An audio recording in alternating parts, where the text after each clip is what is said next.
నమస్తే. సామాన్యుడి చేతిలో సామాజిక అస్త్రం నెంబర్ 1 న్యూస్కి స్వాగతం. నేను రవీంద్ర.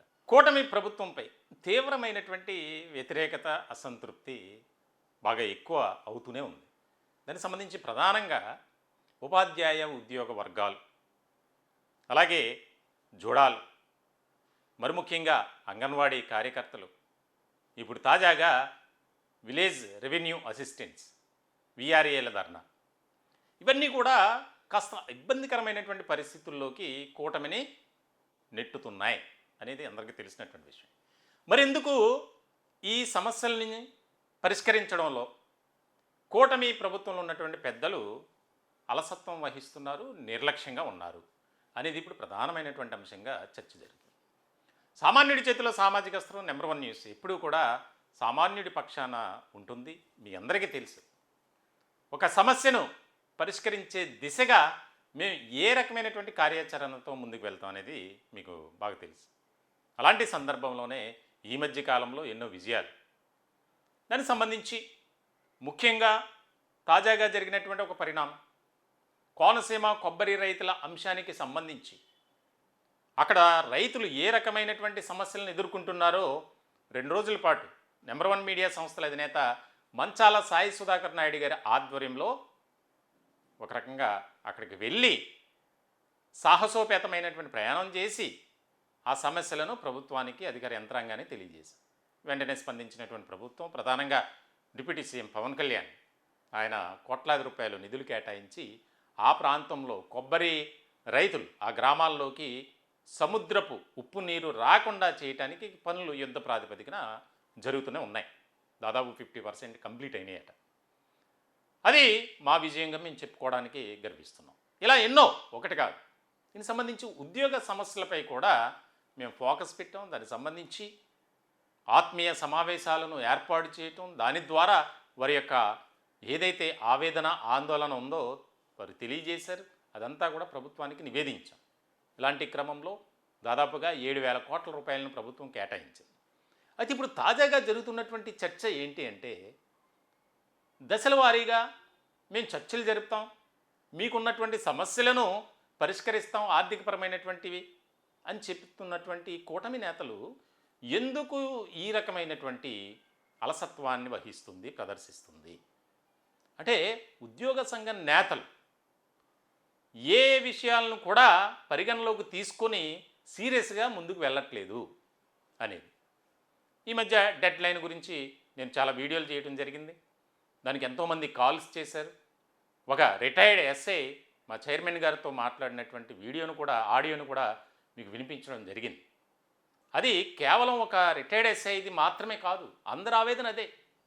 రిటైర్డ్ అయిన తర్వాత వారికి రావాల్సినటువంటి రిటైర్మెంట్ బెనిఫిట్స్ అందుతున్నాయా అంటే ఎక్కడ అందుతున్నాయి? ఎవరికీ రావట్లా.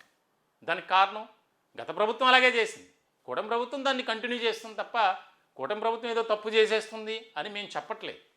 కానీ మరి సుదీర్ఘకాలం రాజకీయ అనుభవం కలిగినటువంటి ముఖ్యమంత్రిగా నారా చంద్రబాబు నాయుడు ఉన్నారు. ఉద్యోగుల సమస్యలు ఆయనకు తెలుసు. మరి గ్రూప్ ఆఫ్ మినిస్టర్స్తో చర్చలు జరిగిన తర్వాత ముఖ్యమంత్రి గారితో మీకు చర్చలకు పిలుస్తామని చెప్పి ఇప్పటి వరకు కూడా కనీసం ఒక కాల్ అనేది రాలేదు. మిగిలినటువంటి వర్గాల అభివృద్ధికి కానీ, సంక్షేమం కోసం కానీ మరి దృష్టి పెడుతున్నటువంటి ముఖ్యమంత్రి గారు మా సమస్యలపై ఎందుకు ఫోకస్ పెట్టరు, మేమేం పాపం చేశాం, ఎందుకు మాకు ఈ శాపం అని వారు ఆవేదన వ్యక్తం చేస్తున్నారు. దీనికి సంబంధించి తాజాగా చేసినటువంటి వీడియోకి కామెంట్స్ అనేక మంది కాల్స్ చేస్తున్నారు. సార్, మా సమస్యలను పరిష్కరించండి, ప్రభుత్వానికి నివేదించండి, తెలియజేయండి.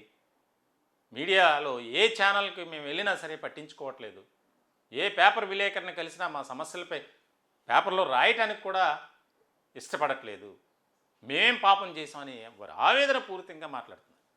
దీనికి సంబంధించి మేము తాజాగా చేస్తున్నటువంటి వీడియోస్కి ఉద్యోగ ఉపాధ్యాయ వర్గాలకు సంబంధించినటువంటి అంశాలకు సంబంధించి కొంతమంది ఆవేదన ఏ విధంగా ఉంది కామెంట్ రూపంలో నేను చదివి వినిపించే ప్రయత్నం చేస్తాను.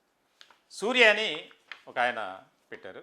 ఆగస్టు 28 డిక్లేర్ చేస్తారు, సెప్టెంబర్ లాస్ట్ వీక్ నుండి ధర్నా అంటారు, ఎలక్షన్స్ కోడ్ వస్తుంది, మళ్ళీ 2 months పోస్ట్పోన్, మళ్ళీ కార్యాచరణ మీటింగ్, మళ్ళీ 2 months షెడ్యూల్, మళ్ళీ గవర్నమెంట్ చర్చలకు పిలుపు, నో రిప్లై ఫ్రమ్ గవర్నమెంట్, మళ్ళీ కార్యాచరణ టిల్ 2028 ఎండింగ్.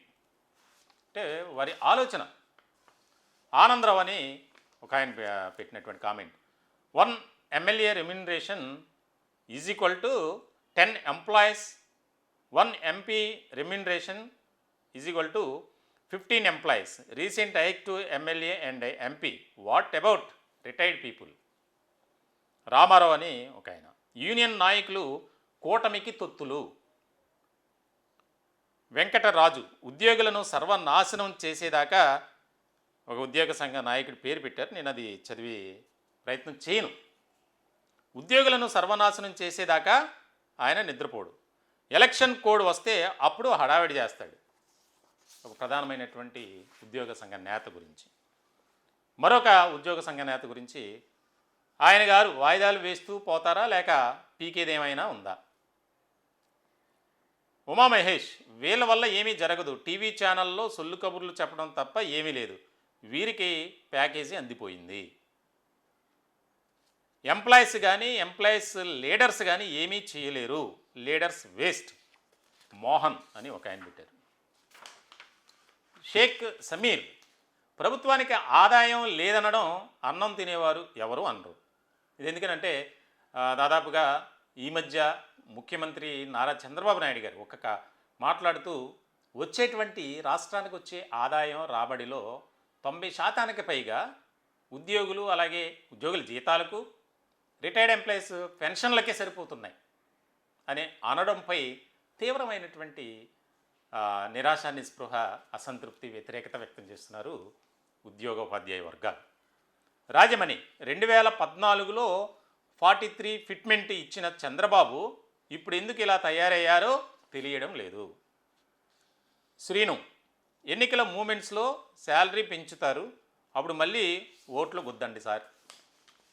వెంకటేశ్వర్లు, ఎంప్లాయీస్ ఇగోకి పోకుండా meet cockroach leaders must solve our problem, వారు ప్రలోభాలకు లొంగరు.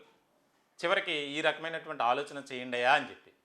అంటే నీట్కి సంబంధించి జరిగినటువంటి ఉద్యమంలో కాక్రోచ్ జనతా పార్టీ ఎంత విజయం సాధించిందో మనందరికీ తెలుసు. దానికి సంబంధించి దాన్ని ప్రతిపాదిస్తూ పెట్టినటువంటి కామెంట్. ప్రకాష్ రావు, నాయకులు వినాయకులైతే జరిగేది ఇదే. అప్పల్ నాయుడు, వాయిదాల పర్వం.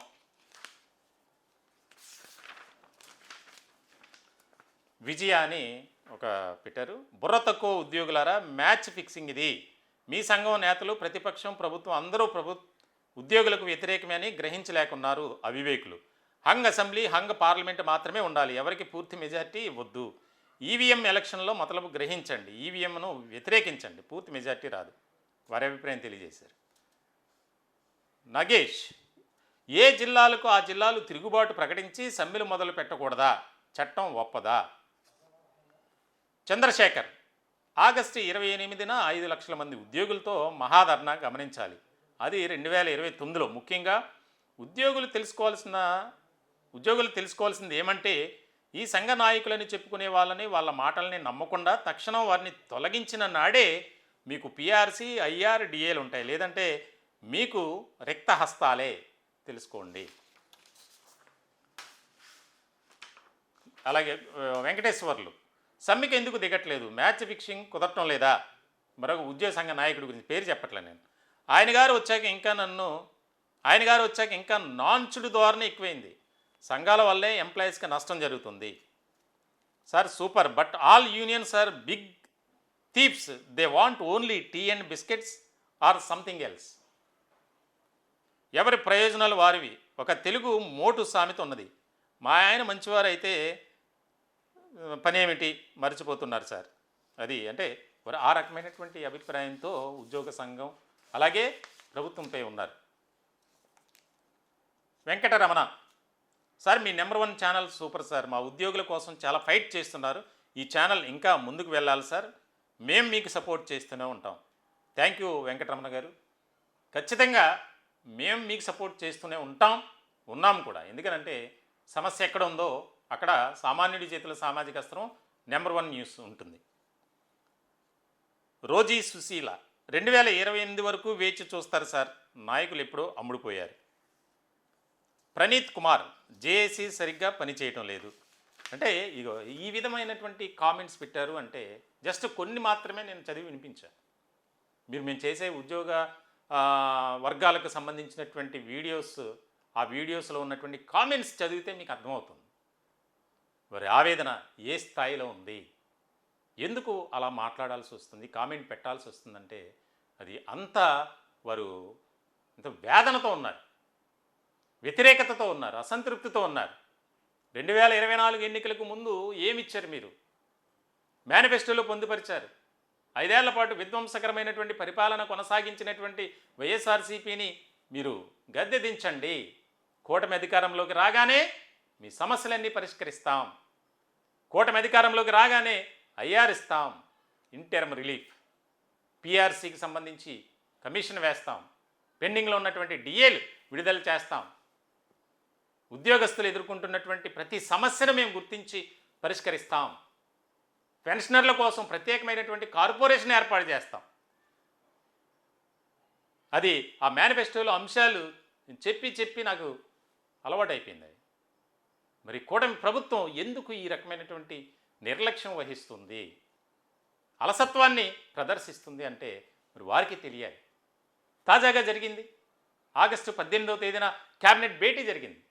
అందరూ ఆలోచన చేశారు, ఖచ్చితంగా మన అంశానికి సంబంధించి ప్రస్తావన తీసుకొస్తారు. ఎందుకనంటే అంతకుముందు గ్రూప్ ఆఫ్ మినిస్టర్స్తో చర్చలు జరిగాయి కాబట్టి ఖచ్చితంగా మనం ఉద్యోగులకు, పెన్షనర్లకు, కాంట్రాక్ట్ ఎంప్లాయీస్కు, అవుట్సోర్సింగ్ ఎంప్లాయీస్కు వారికి సంక్షేమ పథకాల విషయంలో కానీ, వారికి ఉన్నటువంటి సమస్యలు కానీ, బాధలు కానీ, ఆర్థికపరమైనటువంటి ఇబ్బందులను మనం ఒకసారి చర్చించి ఒక నిర్ణయం తీసుకుందాం అని కూడా ఆలోచన చేయలేదు. ఎన్ని క్యాబినెట్ భేటీలు జరిగాయి, ఈ క్యాబినెట్ భేటీలో చర్చకు వస్తుంది మన అంశం అనుకుంటారు, కానీ ఉండదు. ఇలా ఉద్యోగ సంఘ నేతలు డెడ్ లైన్ అంటారు. ఆ డెడ్ లైన్కి సంబంధించి అది పెరుగుతూనే ఉంటుంది. ఆగస్టు కాకపోతే సెప్టెంబర్ కాకపోతే అక్టోబర్, ఇట్లా కామెంట్స్ కూడా అవే చెప్పారు. ఇలా 2028, 29 వరకు కాలయాపన చేస్తారు, ఎన్నికలు వస్తాయి, ఎలక్షన్ కూడా వస్తుంది, మళ్ళీ షరా మామూలే. ఎన్నికలకు ముందు ఏవో డిఏలు పెండింగ్లో ఉన్నటువంటివి విడుదల చేస్తారు, దానికి సంబంధించి మళ్ళీ మాకు ఓట్లు వేయండి, మమ్మల్ని అధికారంలోకి తీసుకురండి, ఈసారి అన్ని సమస్యలను పరిష్కరిస్తామంటారు. అంటే అంత ఆవేదన వ్యక్తం చేస్తున్నారు. ఖచ్చితంగా మేము కూడా ప్రభుత్వాన్ని కోరుకునేది, మా ఛానల్ ద్వారా ఉద్యోగస్తులు కానీ, పెన్షనర్లు కానీ, కాంట్రాక్ట్ ఎంప్లాయీస్ కానీ, అవుట్సోర్సింగ్ ఎంప్లాయీస్ కానీ, ఇప్పుడు తాజాగా చేస్తున్నారు వీఆర్ఏల ధర్నా ఆందోళన, వారంతా రాష్ట్ర వ్యాప్తంగా వేల మంది మంగళగిరి చేరుకున్నారు సీసీఎల్ఏ కార్యాలయం దగ్గరికి. మా సమస్యలను పరిష్కరించండి మహాప్రభు, మేమేం పాపం చేశామని వారు రోధిస్తున్నారు, వేధిస్తున్నారు, వారు రోధిస్తున్నారు, ఆందోళన వ్యక్తం చేస్తున్నారు. అయినప్పటికీ కూడా ఈ ప్రభుత్వం స్పందించట్ల. మరి దీనికి సంబంధించి ఉపాధ్యాయ ఉద్యోగ వర్గాలందరినీ కూడా సంతృప్తిపరచాలి అంటే వారికి ఉన్నటువంటి సమస్యలను దశల వారీగా పరిష్కరించడమే ఒకటే మార్గం. దానికి సంబంధించి మరి త్వరితగతిన చొరవ తీసుకొని కీలకమైనటువంటి ఒక నిర్ణయం తీసుకోవాలి. దానికి సంబంధించి కార్యాచరణ రూపొందించి ఉద్యోగస్తులకు అండగా మేము ఉన్నాం అని ప్రభుత్వం నుంచి ఒక హామీ అనేది రావాలి అని మేము కూడా కోరుకుంటున్నాం. చూద్దాం ఏం చేస్తుంది ఈ ప్రభుత్వం అనేది. ఈ టాపిక్పై మీ విలువైనటువంటి అభిప్రాయాలు కామెంట్ రూపంలో తెలియజేయండి. దయచేసి మా ఛానల్ని సబ్స్క్రైబ్ చేసుకోండి. Thank you.